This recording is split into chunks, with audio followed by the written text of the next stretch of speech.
마태복음 13장에는 예수님이 천국에 대해서 가르쳐 주시는 7가지의 비유가 나옵니다.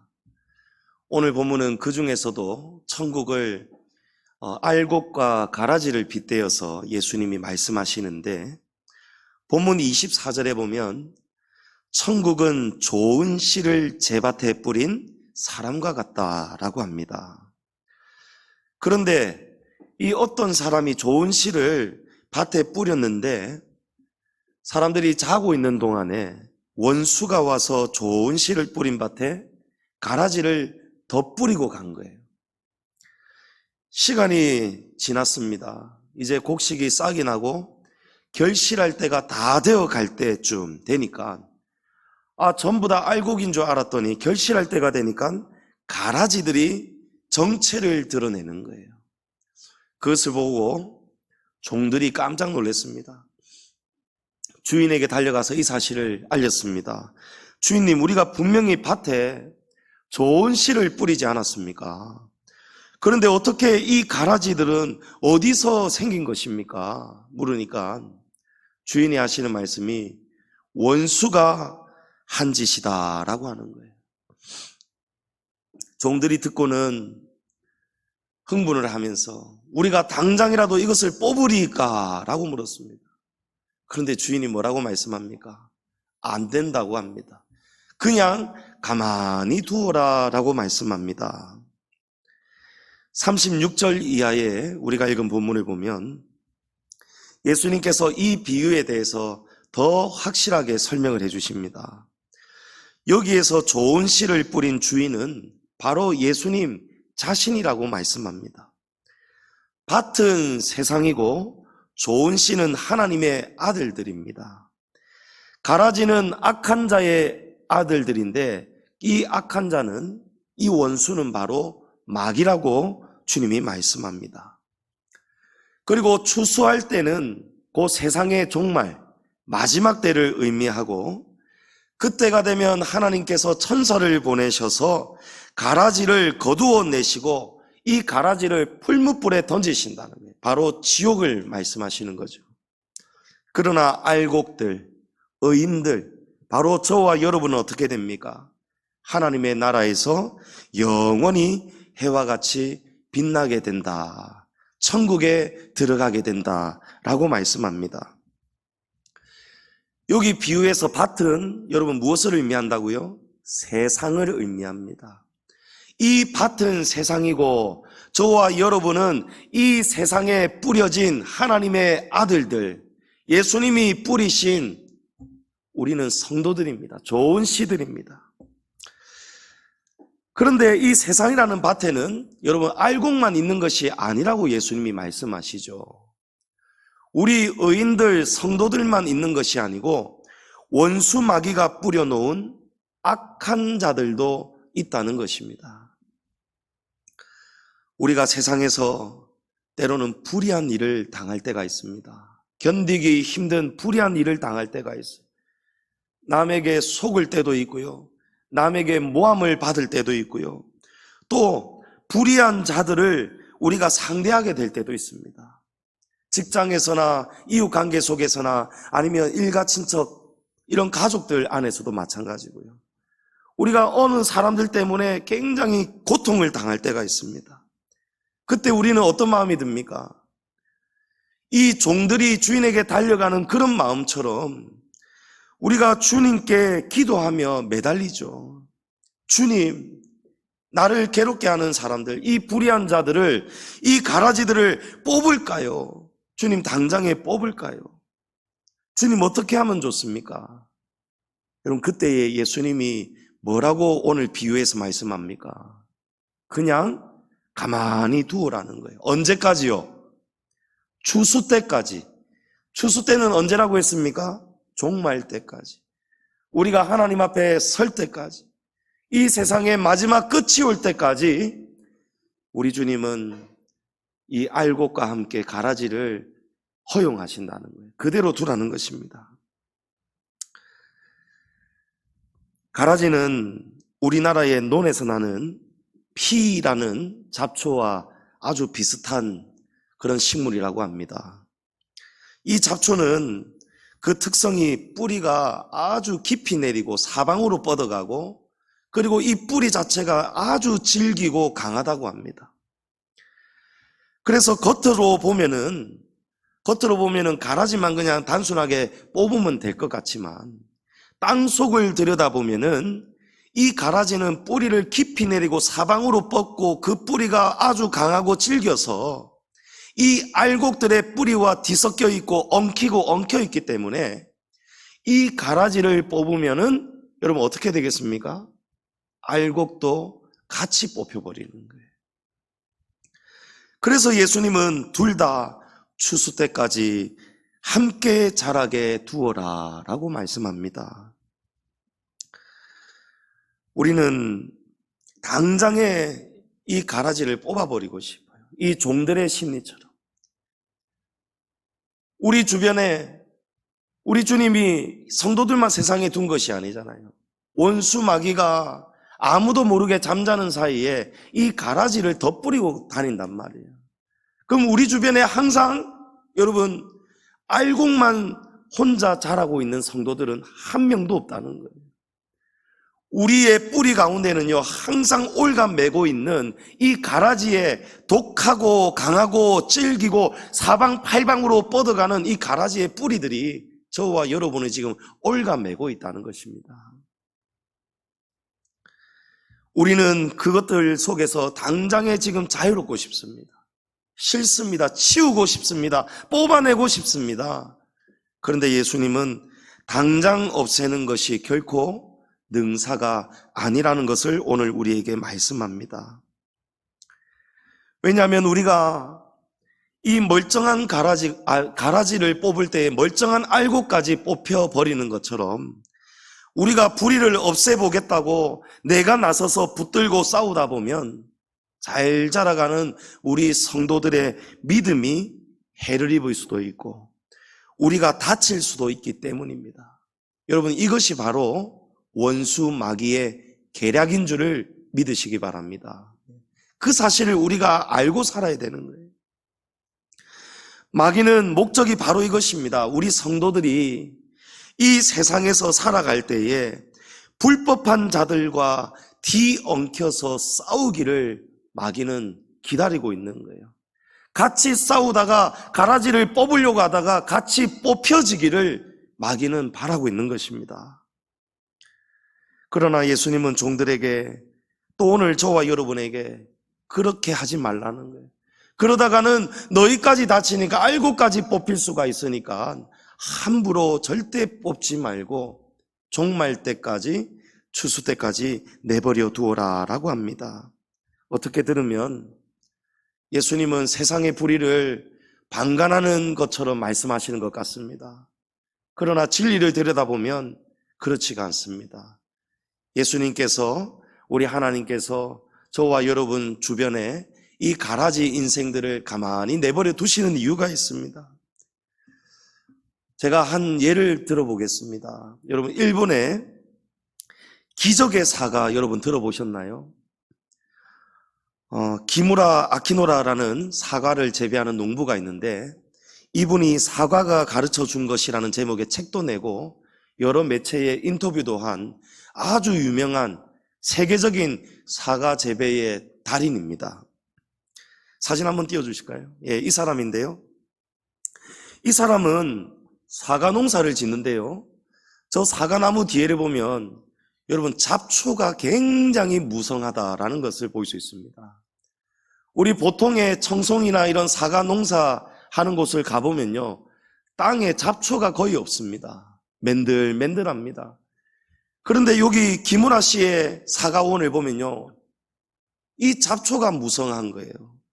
그리고 이분은 잡초도 제거하지 않는 것도 물론이거니와 농약도 전혀 쓰지 않는답니다.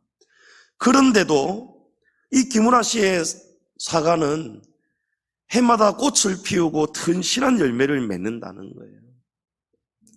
한 번은 일본 열도를 강타한 큰 태풍이 지나갔는데 다른 주변의 일본 대부분의 사과 농사를 짓는 과수원은 이 90% 이상이 이 사과가 다 떨어졌답니다. 태풍이 너무 강하게 불어가지고. 그런데 그때 세상이 놀란 거예요. 똑같은 곳에 비슷한 지역에 있는데 기무라시의 사과는 다른 데 사과는 전부 다 90% 이상이 떨어졌는데 기무라시의 사과는 80%가 떨어지지 않은 거예요. 태풍에도. 더 놀라운 것은요, 다른 농부들이 재배한 사과는 불과 몇 달이 지나면요, 사과가 쪼그라들고 썩는데요. 한번 띄워주실까요? 그런데 기무라시의 사과는요, 2년이 지났는데도 사과가 쪼그라들지 않고 당도도 품질도 그대로 유지가 되더라는 거예요.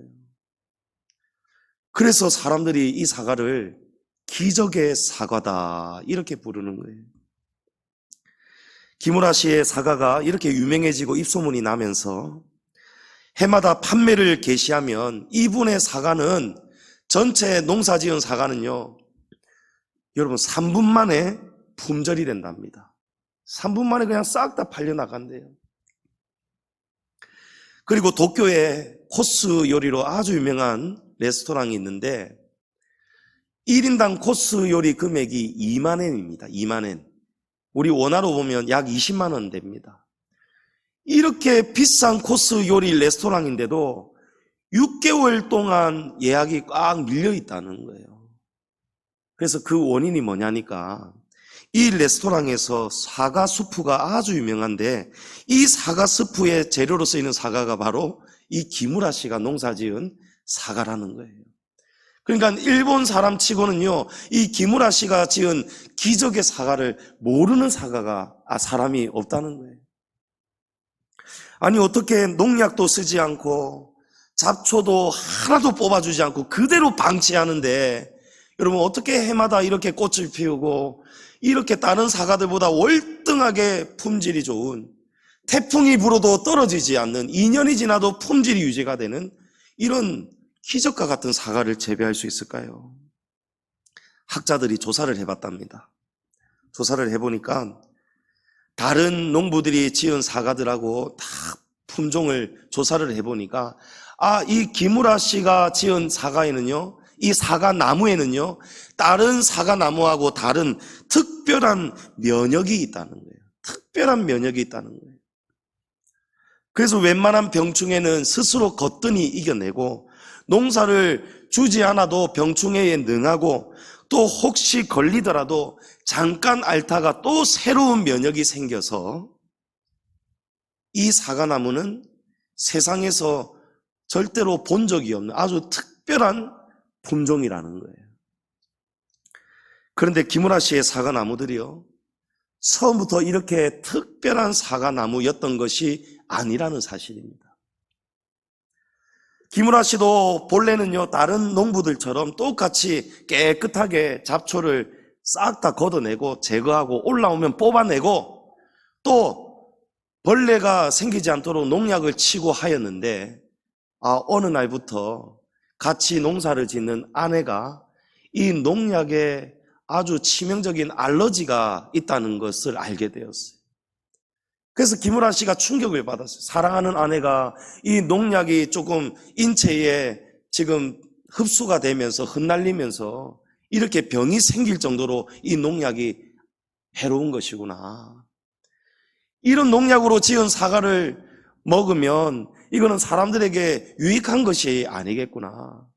그래서 결심을 했답니다. 내가 농약을 쓰지 않고 친환경으로 한번 농사를 지어 보아야 되겠다. 이렇게 하였는데, 여러분 농약을 안 치니까 잡초가 무성해집니다. 또 벌레가 얼마나 많이 생깁니까? 사과 나무가 얼마나 달콤한 향이 납니까?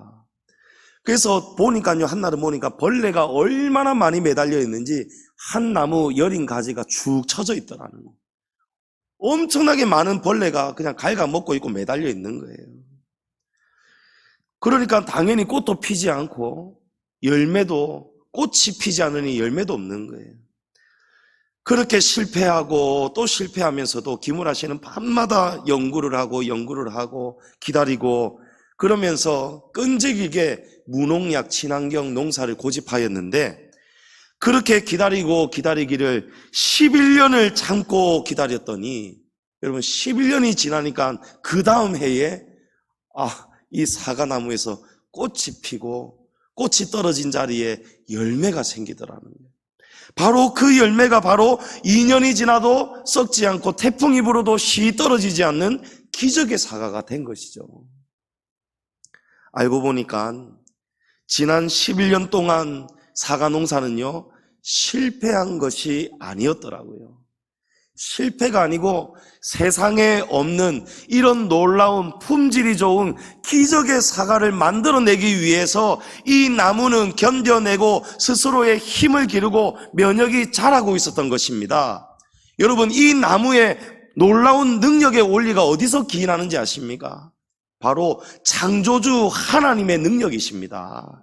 하나님은 그런 것을 우리 인간 속에, 자연 만물 속에 하나님은 다 심어 놓으셨어요. 나무가 잘 견뎌서 이겨낸 게 아니고 하나님은 잘 견디면 잘 견딜수록 더 강해지고 힘이 강해지고 병충해를 이길 수 있도록 하나님은 그런 DNA를 우리 자연 만물에, 우리 인간 속에도 하나님은 다 심어 놓으셨던 것입니다. 11년 동안 병충해를 견뎌내고 이겨내면서 자체 면역성이 생겼고 마침내 건강한 나무가 되었고 맛이 특출한 양질의 열매를 이제는 농부에게 선사하게 된 것입니다. 우리도 마찬가지입니다.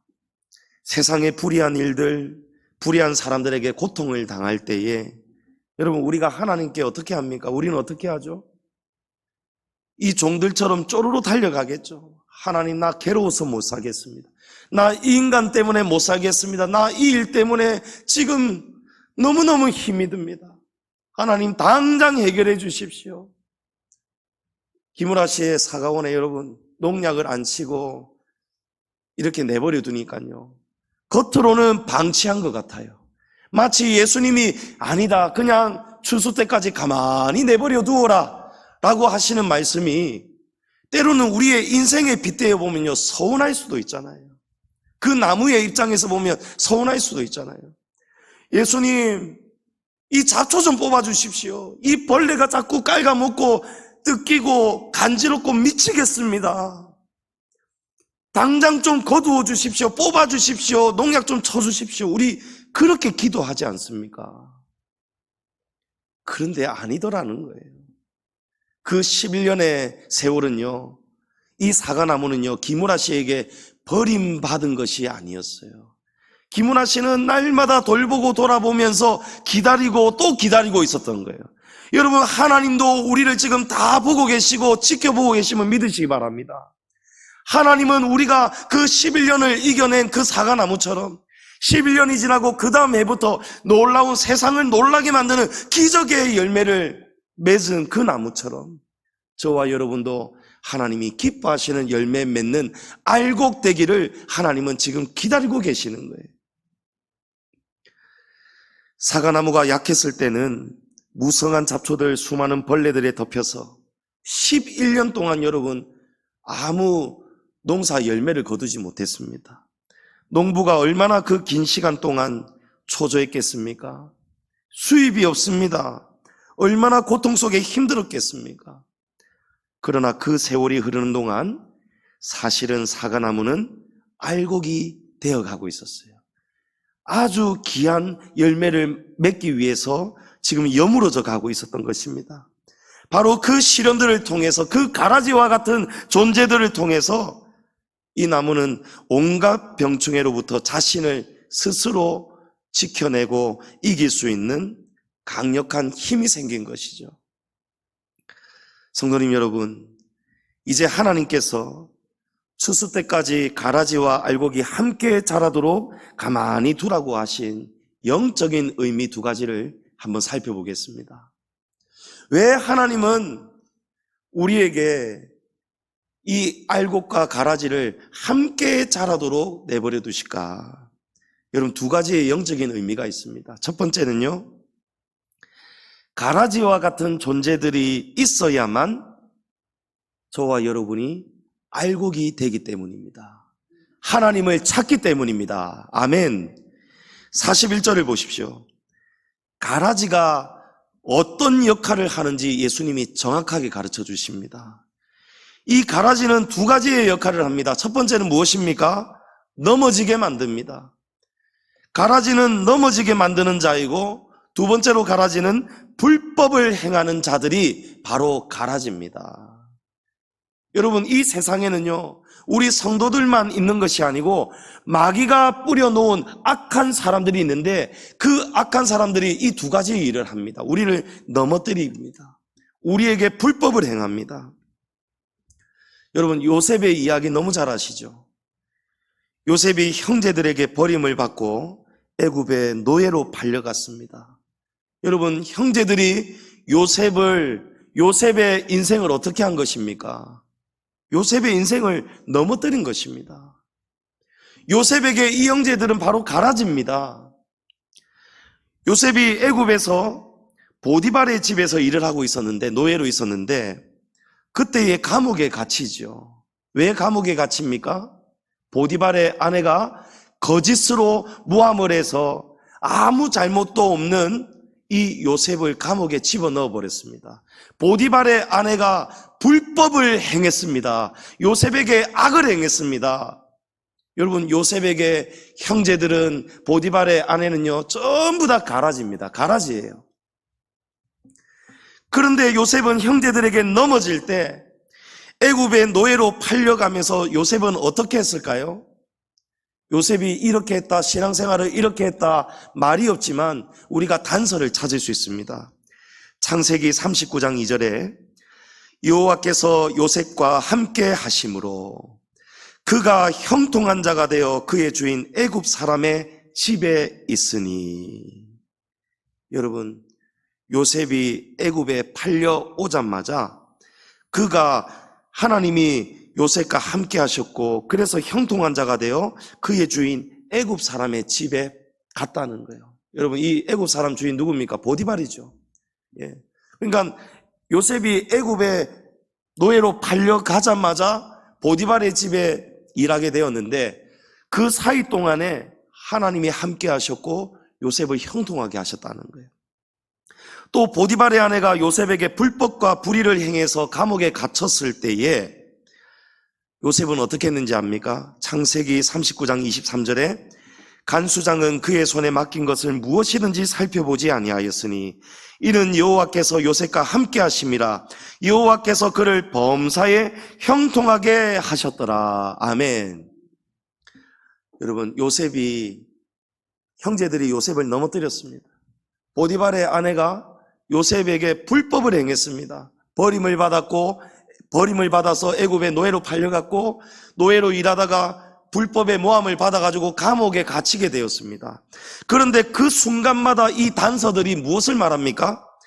여호와께서 요셉과 함께 하셨고 요셉이 형통하도록 범사에 하나님이 함께 해주셨다는 거예요. 여러분, 하나님은 아무하고나 함께 하십니까? 여러분, 하나님이 아무하고나 가까이 하십니까? 그렇지 않습니다. 잠언 8장에 보면 나를 사랑하는 자들이 나의 사랑을 입으며 나를 간절히 찾는 자가 나를 만날 것이니라. 아멘. 여러분, 하나님을 아무나 만날 수 있는 것이 아니랍니다. 나를 사랑하는 자들이 나의 사랑을 잊게 되고 나를 간절하게 찾는 자가 나를 만날 수 있다는 거예요. 그런데 하나님께서 요셉과 항상 함께 해주셨다는 것은 요셉이 버림을 받을 때, 모함을 받고 불의를 당할 때에 요셉이 어떻게 했다는 것입니까? 하나님을 항상 가까이 했다는 거예요. 요셉이 그 순간에 그 수많은 가라지들이 자기를 힘들게 만들고 뿌리를 에워살고 올가맬 때에 요셉은 이 주변의 가라지들과 함께 그 속에서, 그 고통 중에서 요셉은 하나님을 더 가까이 찾고 간절하게 매달렸다는 것입니다. 하나님께서, 여러분, 한나 이야기도 아시죠? 한나가 남편 엘가나에게 정말 사랑받는 정실 부인이었습니다. 그런데 한나에게 자식이 없었어요. 한나는 자식이 없어서 고통을 당했는데요, 이 고통은 알고 보니까 하나님이 한나가 불임하도록 주신 고통이었습니다. 사무엘상 1장 6절에 여호와께서 그에게 임신하지 못하게 하심으로 그의 적수인 분인나가 그를 심히 격분하게 하여 괴롭게 하더라.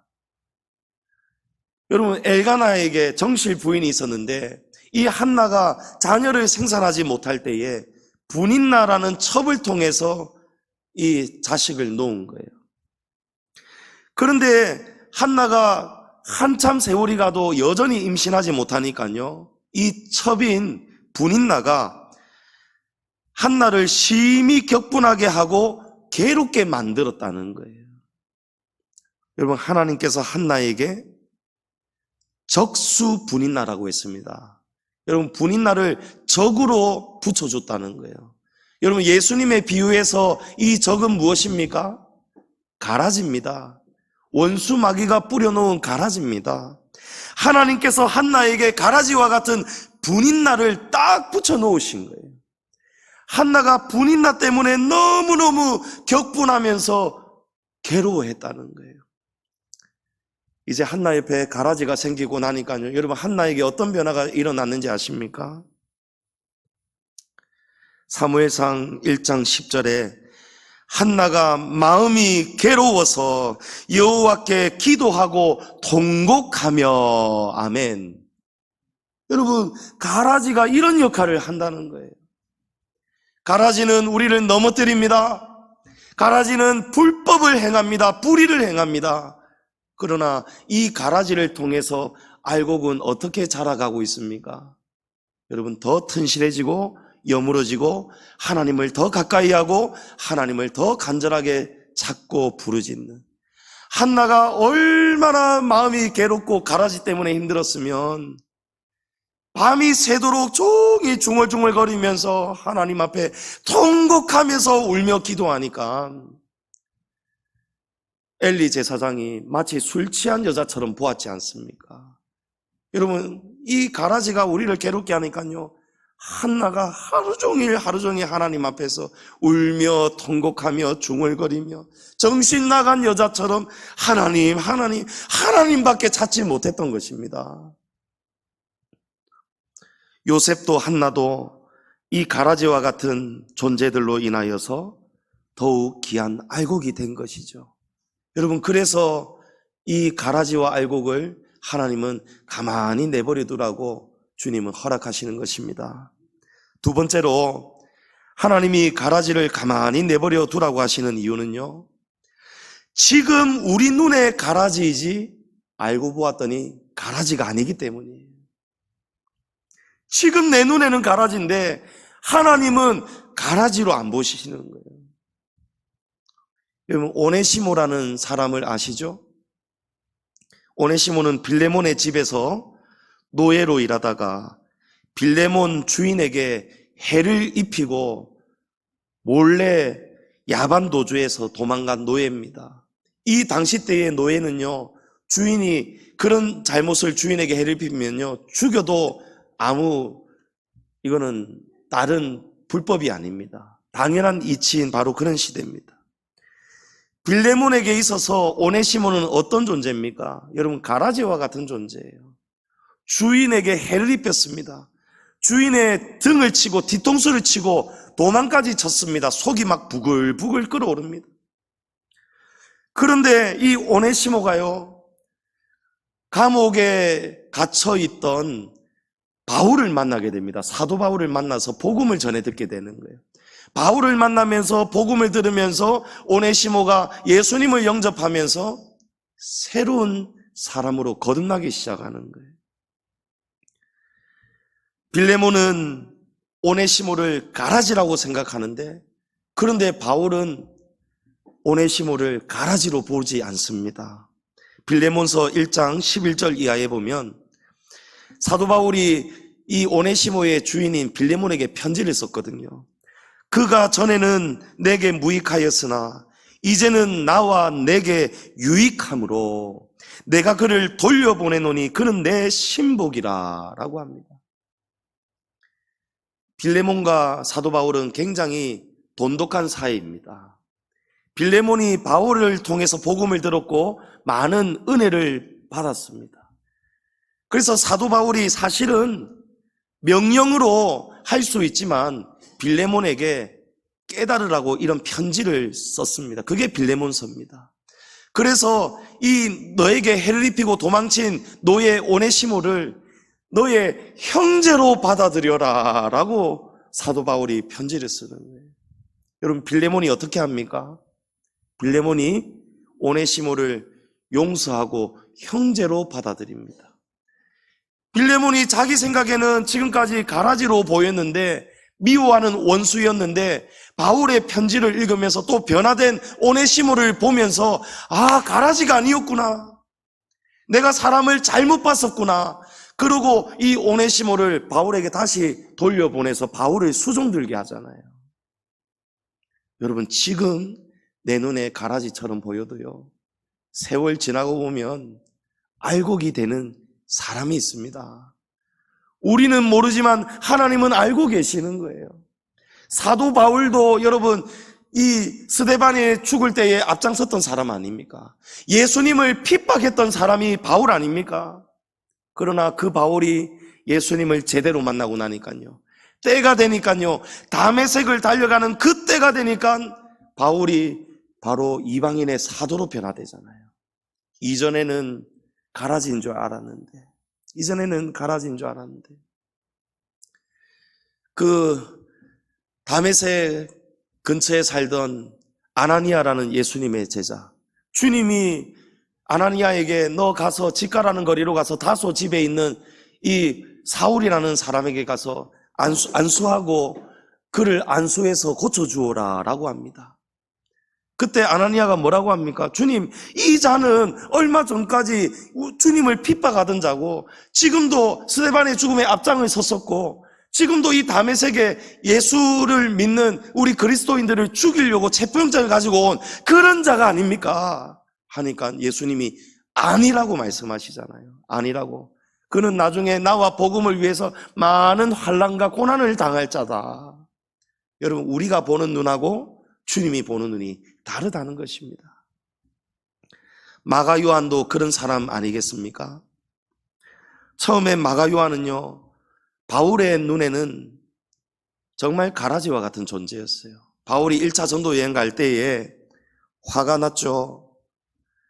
1차 전도 여행 구브로성 가자마자 이 마가 요한이 힘들다고, 열병 걸리고 힘들다고 도망가 버렸잖아요.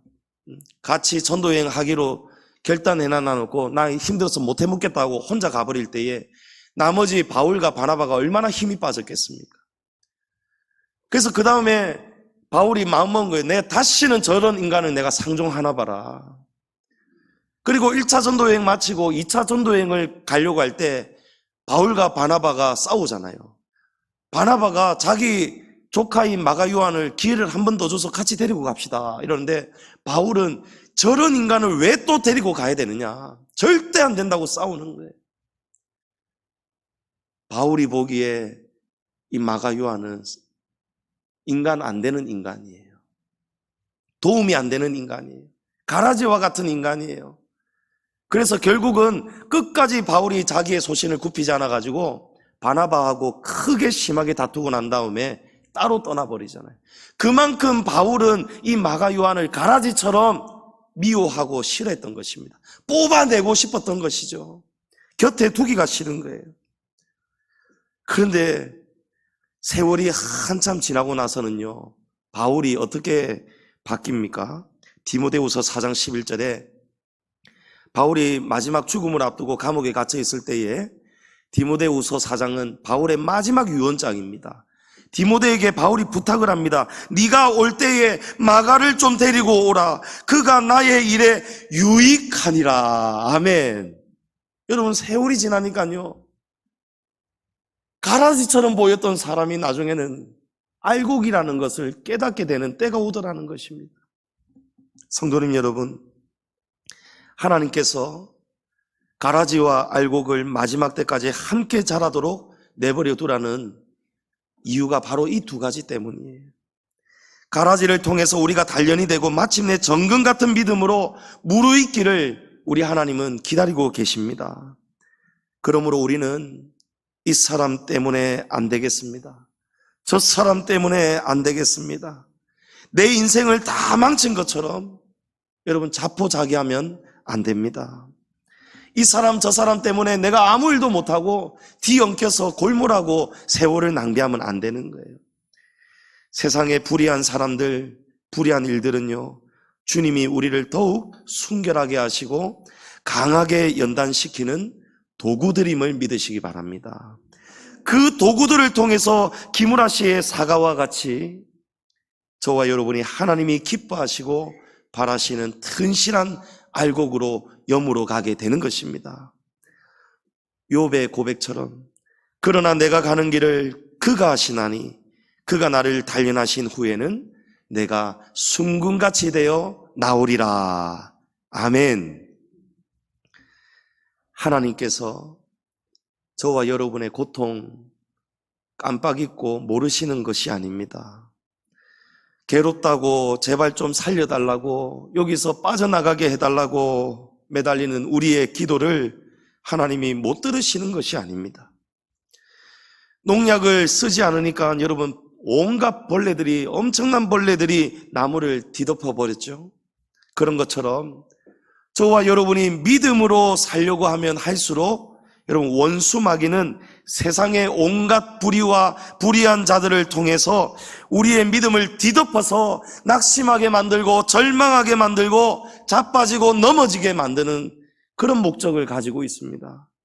그러나 하나님은 우리가 그런 일을 당하면 당할수록, 기므라 씨의 사과나무가 그런 일을 당하면 당할수록 모든 병충해를 견디고 이겨내는 그런 특별한 면역이 자랐던 것처럼, 마침내 극상품 좋은 열매를 맺은 것처럼, 하나님은 그때까지 기므라 씨의 마음처럼 하나님은 우리를 지금 기다리고 계시다는 것을 여러분 헤아릴 수 있기를 바랍니다.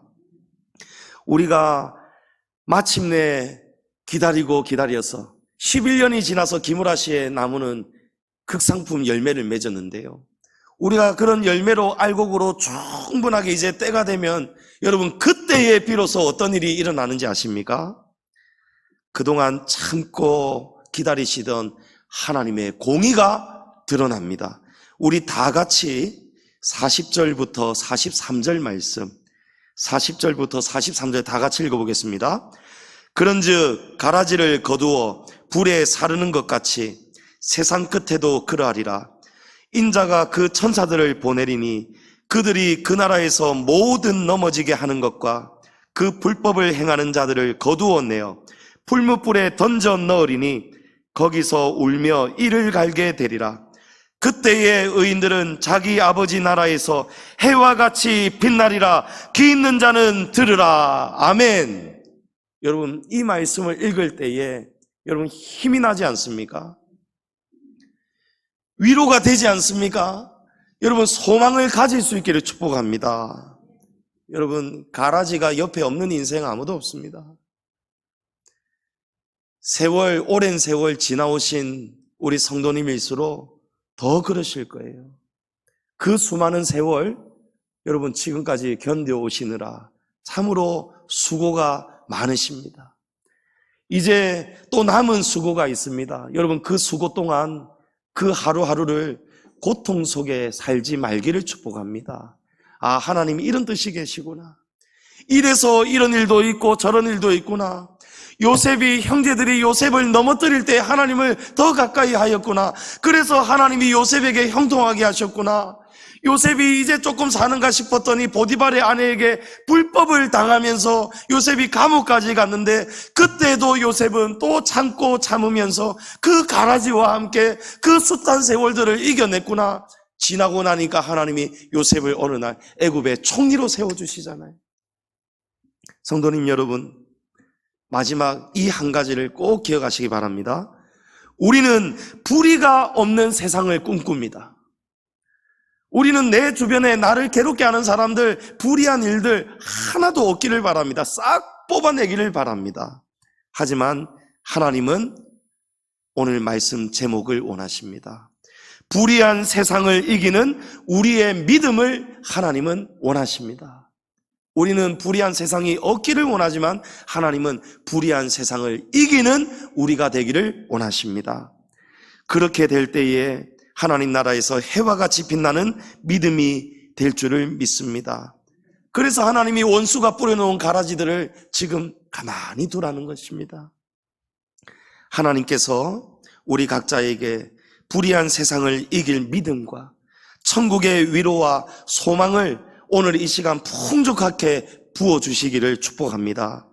그래서 저와 여러분이 장차 주님이 기뻐하시며 수확될 귀한 알곡들로 자라고 자라서 하나님에게 큰 기쁨을 선사하는 알곡 되기를 주의 이름으로 축원합니다.